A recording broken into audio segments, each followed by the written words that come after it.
we all have potential that isn't realized, but that we regard that potential, even though it's not realized, as real, which I can't get my head around at all. It just doesn't make sense.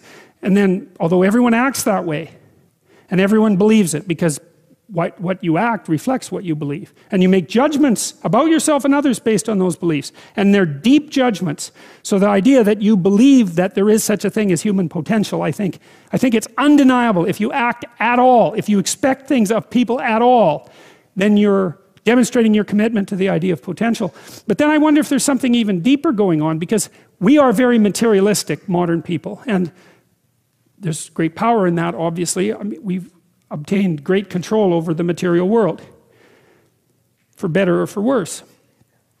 But we do have a tendency to think of the world purely as a material structure, and it isn't really obvious to me that the world is exactly a material structure. It seems to be something more like constrained potential, you know, because everything is a certain way, but everything that is a certain way could be a multitude of other ways, and almost an infinite multitude of other ways. And the degree to which something that is could be a multitude of other ways is dependent on large part on how you interact with it, right? Even with materials that we're very familiar with, we continue to discover new properties and put them to use. It's like things are compacted into their material form, but that doesn't exhaust what they are, especially not in relationship to other things. And so it seems to me, even if you can't replace the materialist perspective with the perspective that it's better to construe the world, construe being as if it's made of possibility rather than the world as if it's made of matter, it's at least useful to have that as an additional viewpoint.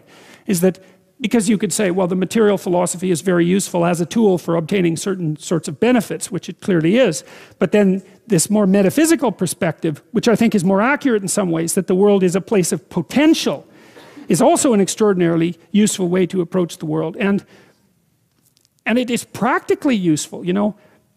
We talked last week a little bit about doing something as simple as trying to organize a room. It's by no means obvious how much potential there is in a room. Right? There's a very large amount of potential in any given room, a tremendous amount of potential, especially if it's connected with people. And maybe an inexhaustible amount of potential. And maybe there's an inexhaustible amount of potential everywhere, and that we just don't know how to get access to it. Well, that's certainly true. I mean, it's certainly true to some degree. We don't know how to get access to all the potential of our children, for example, or ourselves, or our loved ones, or the people that we know.